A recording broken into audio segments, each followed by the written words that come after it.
중학교 3학년 때 유튜브를 보다가 혼숨이라는 강령술을 알게 됐다. 나는 혼숨을 보고서 에이, 세상에 이런 게 어딨어. 라고 당연히 주작일 거라고 생각했다. 당시에 호기심이 충만했던 나는 다음에 한번 해봐야겠다 싶어서 혼숨 방법을 휴대폰에 메모해뒀다. 그리고 시간이 흘러 혼숨을 하게 될 날이 왔다. 그날은 부모님이 할아버지 제사를 지내러 저녁에 할머니 댁에 간 날이었다. 원래 나도 부모님 따라 할머니 댁에 가는 거였지만 그때 무슨 일이 있어서 나 혼자 집에 남게 됐다. 혼숨은 새벽 3시부터 시작하는 거라고 했는데 그때까지 기다렸다간 부모님이 돌아오시기 때문에 어쩔 수 없이 밤 12시에 시작하기로 했다. 그 전에 미리 쌀이랑 손톱을 넣은 인형을 준비한 뒤 인형에게 미우라는 이름을 지어줬다. 그 다음 칼과 소금물을 준비하고 바가지에 물을 담아서 화장실 바닥에 놓았다. 그렇게 밤 12시가 되자마자 나는 바로 혼숨을 시작했다.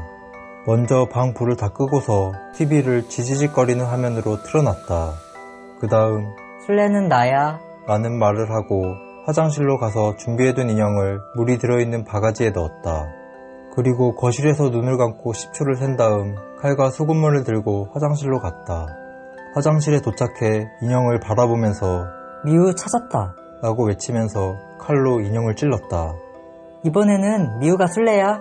라는 말을 끝내자마자 나는 소금물을 입에 물고 옷장 안으로 숨었다. 그렇게 옷장 안에서 1분 정도 숨어 있었던 것 같다. 아무 일도 안 일어나길래 속으로 에이, 뭐야. 하고 옷장에서 나가려고 하는데 갑자기 틀어놨던 TV가 꺼졌다. 그리고 밖에서 인기척이 들렸다. 그때 나는 할머니 댁에 갔던 부모님이 돌아오신 줄 알았다. 아, 엄마한테 혼나겠다. 라는 생각을 하면서 옷장에서 나왔는데 집에는 아무도 없었다. 그 순간 TV가 혼자 켜지는 것이었다.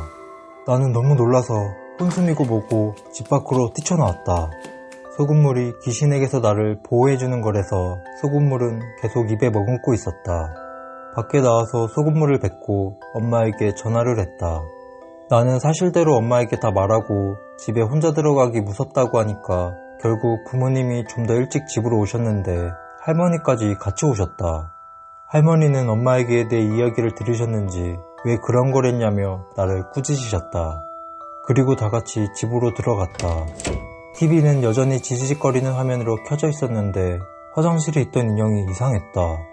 분명 바가지 안에 있어야 할 인형이 바가지 밖으로 빠져나온 상태였다. 할머니는 뭔가 불길한 걸 느끼셨는지 다음날 아침에 그 인형을 챙겨서 나를 데리고 아시는 무당집으로 갔다. 무당집에 가자마자 무당은 그 인형을 불에 태워버렸고 거기서도 무당에게 왜 그런 걸 했냐며 혼이 났다. 그리고 나서 무당은 방울뭉치를 흔들거리면서 나에게 뭐라고 막 했는데 그때 내가 기절을 했는지 그 뒤로 기억이 없다. 할머니는 무당에게 부적을 받아와서 우리 집 현관문 위에 붙여놓으시고 할머니 댁으로 돌아가셨다. 그런데 나중에 보니까 부적이 시꺼멓게 타있는 것이었다. 그 뒤로도 할머니는 나를 데리고 그 무당집을 몇 번 더 방문하셨고 부적도 받아오셔서 집에 붙여주셨다. 부적은 붙일 때마다 시간이 지나면 검게 타있었다. 더 무서웠던 건 집에서 불이 났다는 것이다.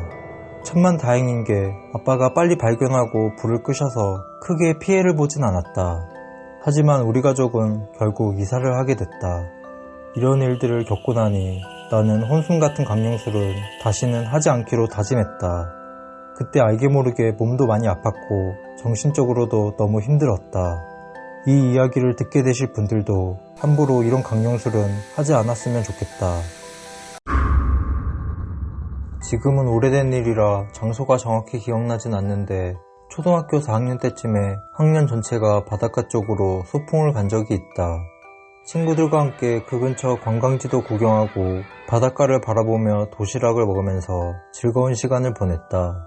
도시락을 다 먹고 난 후 선생님들의 인솔하에 해안도로를 따라서 갯벌 체험을 할 수 있는 갯벌까지 걸어갔다. 한 10분 정도 걸었을까? 나는 평소에 걸음이 느린 데다 해안도로의 풍경이 너무 좋아 여기저기 구경하면서 걷다 보니 어느새 우리 반 애들과 떨어지고 말았다. 하지만 뒤에서 남자 선생님 한 분이 나처럼 뒤처져 오는 애들을 따로 챙겨서 인솔해 오시는 걸 알고 있었기 때문에 크게 불안하지는 않았다. 그렇게 나는 앞의 무리와 뒤처진 무리 중간에서 해안도로 주변을 구경하며 혼자 동떨어져 천천히 걷고 있었다. 그때 내 뒤에서 아저씨 한 분이 걸어오고 계시는 게 보였다. 그런데 내가 어린 나이였음에도 그 아저씨에게서 풍기는 분위기가 뭔가 안 좋게 느껴졌다. 그 아저씨의 눈에는 초점이 없었고 입을 벌린 채 멍한 표정으로 한쪽 다리를 절뚝거리면서 걸어오고 있었다. 그래도 그 아저씨와 나와의 거리가 먼데다 그냥 산책하러 나온 아저씨겠지라고 생각해서 나는 크게 신경 쓰지 않고 계속 가던 길을 갔다. 그러다 뒤에서 무슨 소리가 나기 시작했다. 무슨 소리인가 싶어서 뒤를 봤더니 아까 그 아저씨가 절뚝거리면서 내 쪽으로 빠르게 다가오고 있는 것이었다. 그 모습에 갑자기 오싹한 느낌이 들어 나도 모르게 달리기 시작했다. 순간 착각한 건가 싶어 다시 뒤를 봤는데 이번에는 그 아저씨가 절뚝거리면서 뛰어오고 있었다. 그리고 나는 보고 말았다. 그 아저씨 손에 들려있는 칼을. 나는 칼을 보고 너무 놀라서 살려달라는 소리를 지를 새도 없이 살기 위해 허겁지겁 앞으로 달리기만 했다. 다행히 얼마 지나지 않아 앞서가던 선생님과 아이들이 보였다. 그때까지도 아저씨는 절뚝거리면서 한 손에 칼을 들고 나를 쫓아오고 있었다. 그제서야 나는 있는 힘을 다 끌어모아 앞에 있는 선생님에게 소리를 질렀다. 선생님, 살려주세요! 내 소리에 앞에 있던 선생님과 아이들이 다 나를 쳐다봤다. 내가 울면서 선생님한테 달려가서 안기자 선생님은 엄청 당황해하셨다. 유리야, 무슨 일이야? 선생님, 저기 뒤에 아저씨가 칼을 들고 쫓아오고 있어요. 내 말에 선생님은 사색이 되셔서 내가 뛰어왔던 곳을 보셨지만 그 아저씨는 어느새 사라지고 없었다. 그래도 선생님은 혹시 몰라서 뒤처진 애들을 인솔하던 남자 선생님에게도 전화를 해서 지금 칼을 들고 돌아다니는 아저씨가 있다며 뒤처진 애들 인원 체크를 해서 알려달라고 했다. 그리고 다른 선생님들에게도 이 사실을 알리고 나서 마지막으로 경찰에 신고하셨다. 나는 울다 지쳐서 잠이 든 건지 기절한 건지 눈을 떠보니 학교로 돌아가는 버스 안이었다. 나중에 들어보니 신고받고 온 경찰이 해안도로 주변을 수색해봤지만 칼을 들고 돌아다니는 아저씨는 찾지 못했고 결국 소풍은 그 상태로 중단됐다고 했다. 그렇게 다친 이는 하나 없이 무사히 학교에 복귀했다. 선생님과 같은 반 애들이 내가 잘못 본 게 아니냐고 물었지만 그때 나는 똑똑히 봤다. 한 손에 칼을 들고 다리를 절뚝거리면서 나를 죽일 듯이 쫓아오던 그 아저씨를. 그 아저씨는 대체 뭐하는 사람이길래 다리가 불편한 상태에서 왜 나를 쫓아왔던 걸까? 아저씨가 다리가 불편하지 않은 상태였다면 그날 진작에 그 아저씨에게 잡혔을지도 모른다. 그래서 지금도 나는 한 번씩 그 아저씨에게 잡히는 악몽을 꾼다. 나는 대학생 때 학교를 다니면서 저녁에 배달 대행 업체에서 배달 아르바이트를 했다. 원래는 밤 11시가 퇴근 시간이었지만 그때 배달기사에 비해 주문이 많이 들어오던 터라 그날도 나는 밤 12시 넘어서까지 연장 근무를 하고 있었다. 슬슬 마지막 배달을 준비하고 있는데 사무실과 연결된 무전기에서 소리가 들려왔다. 철민아, 거기 배달 끝내고 뉴치킨 갔다가 퇴근하자. 사장님의 말에 거절을 할 수 없었기에 나는 알겠다고 무전기에 대답을 한 뒤 배달 중이던 음식을 전달하고 치킨집으로 음식을 받으러 갔다. 치킨을 배달할 곳은 13층짜리 복도식 아파트였다. 그 아파트 구조는 여느 복도식 아파트처럼 복도 가운데에 엘리베이터와 계단이 있고 양옆으로 5가구씩 이어져 있었다. 내가 배달할 곳은 10층이었다. 엘리베이터를 타고 10층으로 올라가서 영수증에 적혀있는 호수를 찾아 복도를 걸어가니 복도 천장에 달려있는 센서등이 하나씩 켜졌다. 이내 치킨을 주문한 집을 찾았고 곧장 초인종을 누른 뒤 배달시키신 분에게 무사히 음식을 전달했다. 마지막 배달을 완료하고 시계를 보니 어느새 새벽 1시가 다 돼가고 있었다. 그래도 퇴근할 생각에 신나서 가벼운 발걸음으로 엘리베이터를 타러 갔다. 하지만 복도 중간쯤에 다다랐을 때 나는 무언가의 시선을 빼앗겨 걸음을 멈추고 말았다. 반대편 복도 끝에 보이는 사람 때문이었다. 멀리 있어서 실루엣만 보였지만 그 사람은 마치 춤을 추듯이 몸을 좌우로 흔들고 있었는데 그 모습이 굉장히 부자연스러워 보였다. 왜냐하면 머리는 가만히 있고 몸만 움직였기 때문이었다. 더 이상한 건 내가 복도에서 걸어갈 때마다 켜졌던 센서등이 그 사람이 있는 쪽에는 켜지지 않고 있었다. 순간 소름이 쫙 돋았지만 애써 그 사람을 못 본 척하고 최대한 조용히 엘리베이터를 타고 그 아파트를 빠져나왔다. 나는 그 사람이 술에 취한 사람이고 센서등도 마침 고장난 거였을 거라고 대수롭지 않게 생각하면서 오토바이를 타고 퇴근했다. 그런데 다음날 밤 나는 그 아파트에 또 배달을 가게 됐다. 어제 치킨을 배달했던 곳에서 다른 음식을 주문한 것이다. 그 아파트에 도착해 배달시키신 분에게 음식을 전달하고 엘리베이터를 타러 걷고 있는데 어제 복도에서 봤던 사람이 떠올랐다. 다행히 반대편 복도에는 아무도 없었지만 나는 정말 센서등이 망가졌었나 보려고 어제 그 사람이 서 있던 곳까지 걸어가 봤다. 그런데 망가진 줄 알았던 천장에 있는 센서등이 켜졌다. 그리고 나는 깜짝 놀랐다. 옆 현관문에 폴리스 라인이 쳐져 있는 것이었다. 순간 너무 섬뜩해서 얼른 아파트를 빠져나왔다. 아파트 앞에서 한숨 돌리고 있는데 마침 경비 아저씨가 지나가시길래 나는 찝찝한 마음에 그 집에 대해 물어봤다. 저기 경비 아저씨, 여기 10층에 폴리스 라인 쳐져 있는 집 있던데 거기 무슨 일이 있었어요? 아, 1001호. 며칠 전에 거기 살던 사람이 집에서 목매달았다고 하더라고. 근데 거긴 왜? 아니에요. 알려주셔서 감사합니다. 나는 목매달았다는 말을 듣는 순간 어제 머리는 가만히 있고 몸만 움직였던 그 사람의 부자연스러운 모습이 생각났다. 그건 술에 취한 사람이 춤을 추던 게 아니라 목매달린 사람이 흔들린 거였다. 그날 이후 나는 그 아파트에서 배달이 와도 다른 배달 기사분에게 양보해야 했다. 그때 내가 너무 피곤해서 귀신이라도 본 거였을까? 왜 그 사람이 내 눈에 보였는지는 아직도 미스테리다. 나는 어렸을 때부터 가위에 자주 눌렸다. 보통 다른 사람들은 가위에 눌리면 단순하게 몸만 안 움직인다거나 이상한 소리가 들린다고 하는데 나는 좀 심했다. 가위에 눌리면 꼭 귀신이 나타났기 때문이었다. 초등학생 때는 귀신이 하얀 형태로만 보였다. 그런데 나이가 점점 드는 만큼 귀신의 형태도 이목구비를 알아볼 수 있을 정도로 점점 또렷해지는 것이었다. 그 귀신은 긴 머리에 창백한 피부의 여자였는데 항상 나를 내려다보며 웃고 있었다. 마치 가위에 눌려서 괴로워하는 내 모습을 즐기는 것 같았다. 처음 그 귀신을 봤을 때는 가위에 풀리고 너무 무서워서 다시 잠도 못 자고 밤을 새울 정도였다. 잠을 자면 또 가위에 눌려서 그 귀신을 볼 것 같았기 때문이었다. 그런데 귀신도 내성이 생기는지 내가 가위에 자주 눌리다 보니 그 귀신도 점점 익숙해지기 시작했다. 거짓말 조금 못해서 나중에는 가위에 눌리면 아, 또 눌렸네 하면서 그 귀신과 눈싸움을 할 정도였다. 하지만 그 익숙함도 얼마 못 가서 나는 가위에 눌리다가 생명의 위협까지 받게 됐다. 그 귀신이 내 몸에 손을 대기 시작한 것이다. 그날도 나는 가위에 눌려서 나를 내려다보는 귀신과 눈싸움을 하고 있었는데 갑자기 귀신이 내 몸 위로 올라오더니 목을 졸랐다. 귀신의 갑작스러운 행동에 당황했지만 어차피 가위도 꿈의 일종이라고 생각했던 나는 그때 별 문제 없을 거라고 생각했다. 그런데 실제로 목이 졸리는 느낌이 드는 것이었다. 나는 숨이 막혀서 이대로 있다간 죽을 수도 있을 것 같아 어떻게든 귀신에게 벗어나려고 몸을 억지로 움직여 가위를 풀려고 했다. 다행히 엄지손가락이 움직여져서 가위가 풀렸다.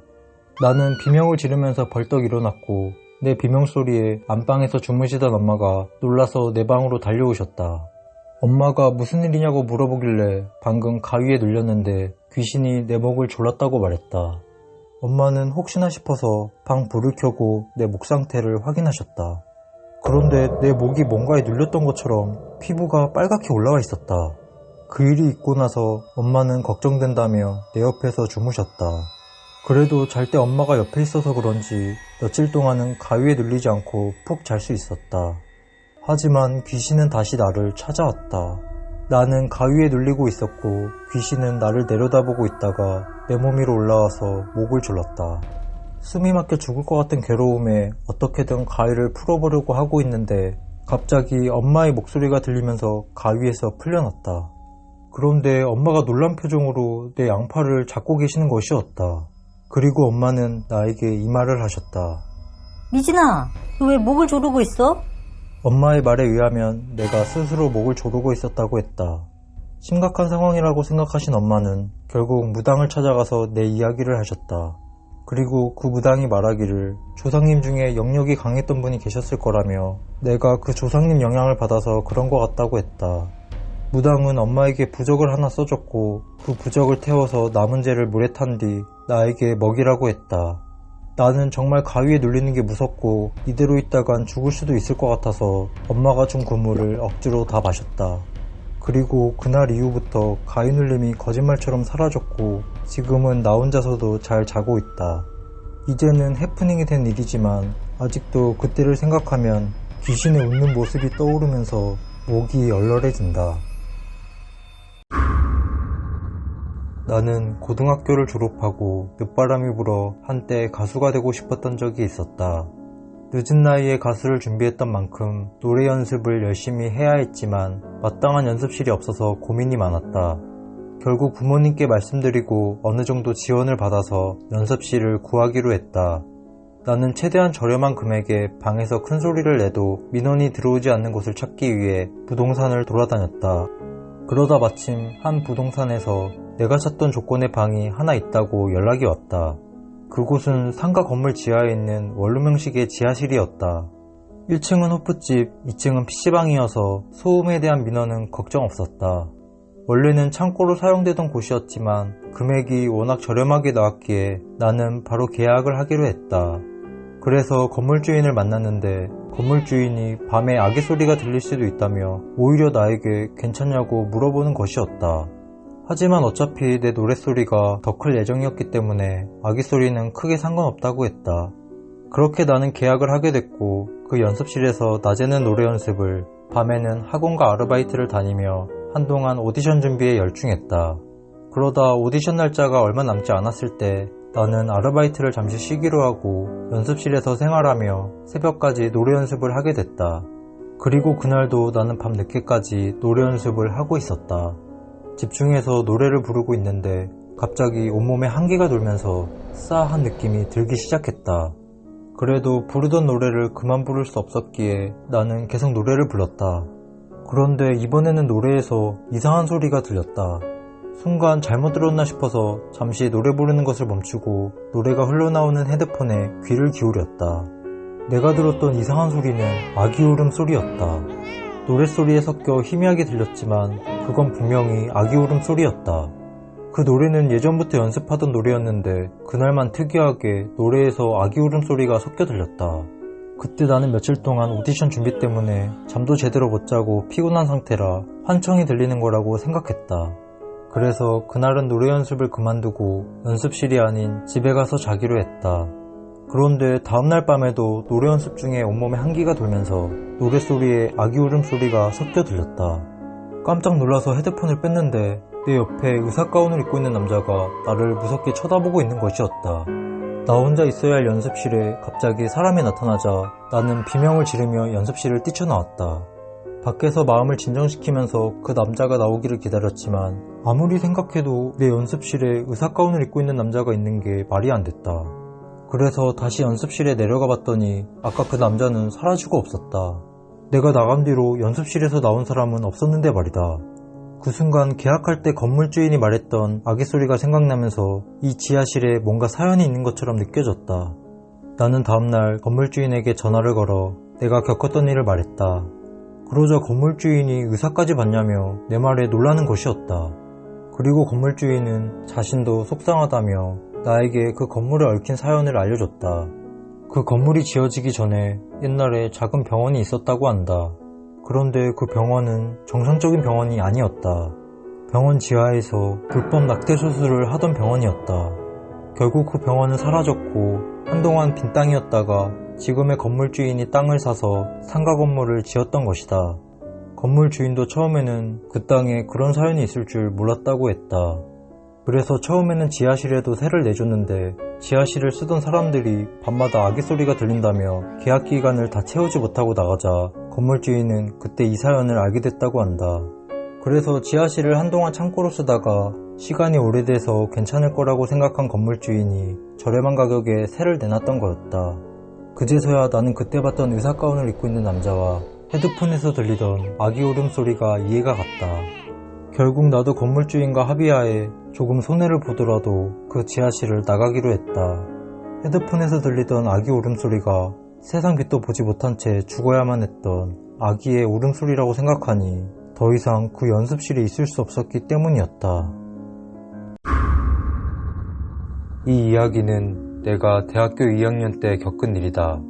그때 우리 집에서 버스로 7정거장만 가면 지하철역이 하나 나왔다. 내가 다니던 대학교의 셔틀버스 정거장도 그 지하철역 근처에 있었다. 나는 등교를 그 셔틀버스로 했기 때문에 그 지하철역을 자주 가야 했다. 또 지하철역 주변이 번화가이기도 해서 동네 친구들이나 대학교 친구들이랑 놀 때 그 지하철역 주변에 모여서 놀곤 했다. 하지만 이렇게 사람들이 많이 모이는 장소인 만큼 노숙자, 술 취한 사람, 포교활동하는 사람 등 별의별 사람들도 많았다. 실제로 나도 포교활동하는 사람들한테 좋은 말씀 전하려 한다, 설문조사 하나만 해달라, 관상이 좋아 보인다 등의 말을 하면서 길 가다가 잡힌 적이 여러 번 있었다. 그럴 때마다 나는 대꾸도 안 하고 그냥 지나치듯 도망가 버리곤 했다. 처음 그 일을 겪었던 날은 과제 때문에 학교 도서관에서 저녁까지 있다가 셔틀버스를 타고 지하철역에 온 날이었다.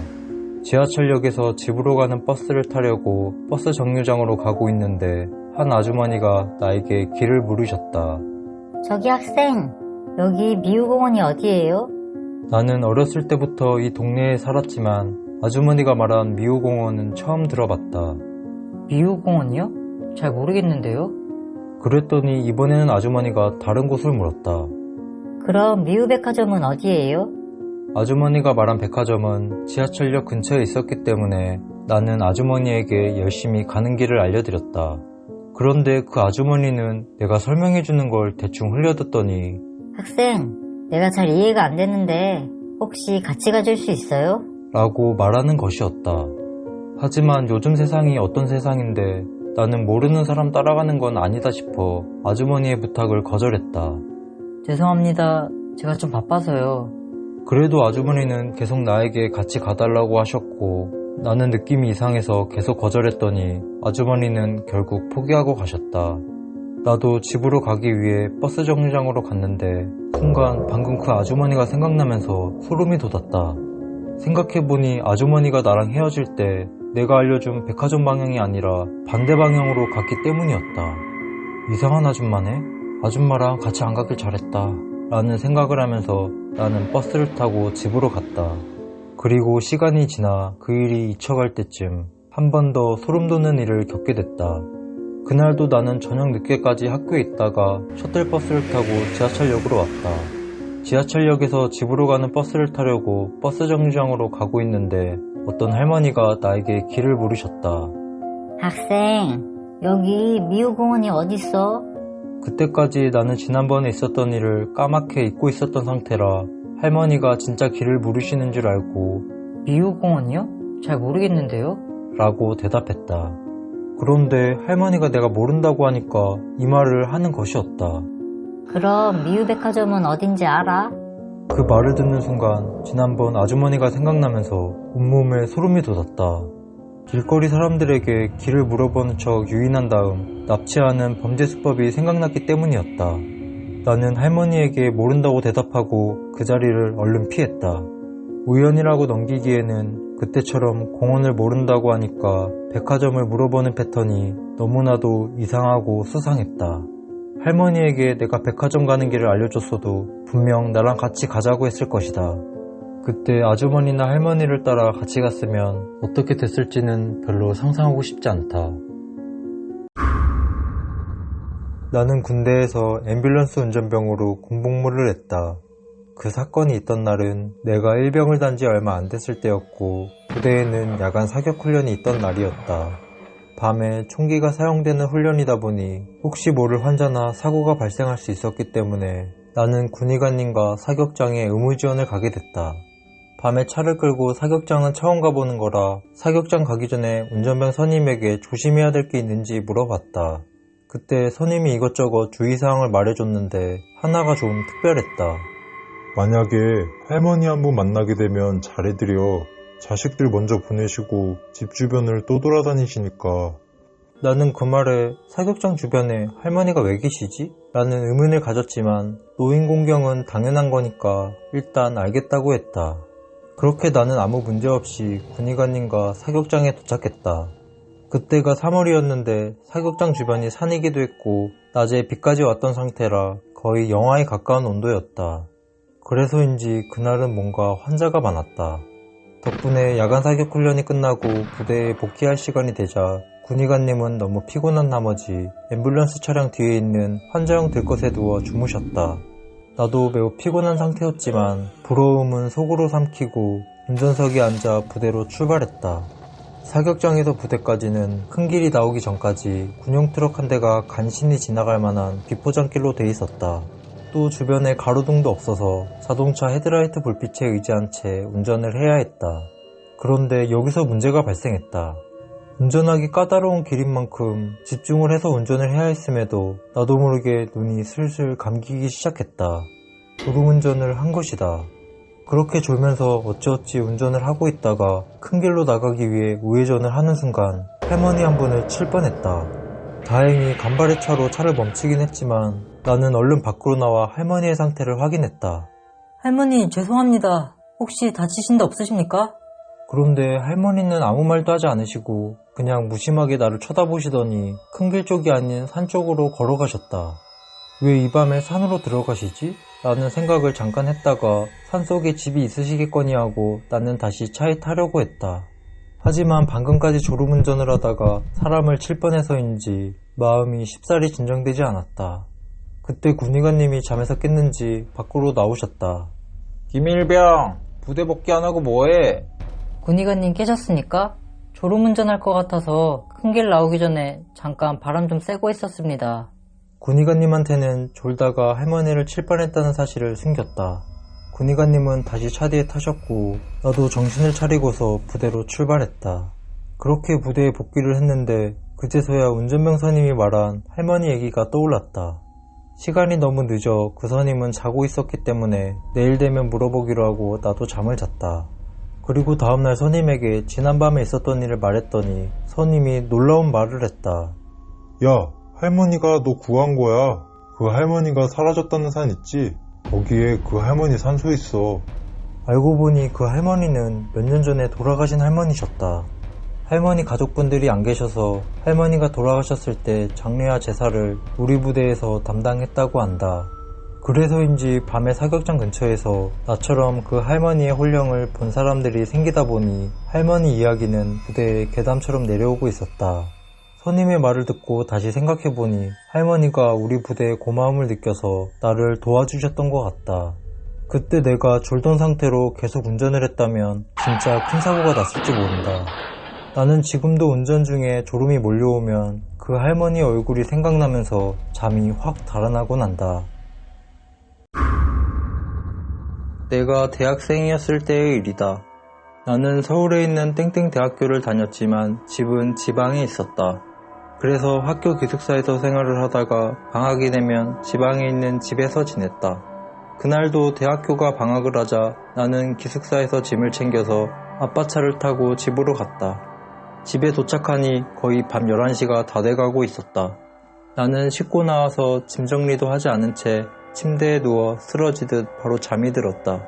그리고 다음날 아침 10시 정도에 눈을 떴다. 부모님 두 분 다 출근을 하셔서 집에는 나 혼자 있었다. 아침 겸 점심을 간단하게 먹고 짐 정리를 하기 위해 캐리어를 풀었다. 한참 짐 정리를 하고 있는데 초인종 소리가 울렸다. 나는 세수도 안 한 상태라 몰골이 말이 아니었기 때문에 집에 없는 척을 하기로 했다. 하지만 초인종 소리는 한 번 더 울렸다. 누군가 싶어 살금살금 걸어가 현관문에 나 있는 조그만 구멍으로 밖을 봤다. 밖에 있는 사람은 경비 아저씨였다. 경비 아저씨는 경비라고 쓰여있는 모자를 푹 눌러쓰고 현관문 앞에 서 있었다. 그래도 나는 계속 집에 없는 척을 했다. 그런데 그때 경비 아저씨가 현관문 문고리를 돌리면서 우리 집 문을 열려고 하는 것이었다. 나는 깜짝 놀라서 얼른 문이 잠겨 있는지 확인했다. 다행히 문은 잘 잠겨 있었지만 나는 왜 경비 아저씨가 우리 집 문을 열려고 하는지 혼란스러웠다. 그래서 나도 모르게 경비 아저씨에게 소리를 질러버렸다. 지금 뭐 하시는 거예요? 그런데 경비 아저씨가 대답은 하지 않고 다급한 발걸음 소리와 함께 도망을 쳤다. 나는 지금 이게 무슨 상황인지 현관문 앞에서 한참을 멍하니 서 있을 수밖에 없었다. 아빠한테 전화를 해서 방금 있었던 일을 다 말했더니 아빠가 퇴근하는 길에 경비실에 들리겠다고 했다. 어느새 시간은 저녁이 되었고 아빠가 퇴근하고 집에 왔다.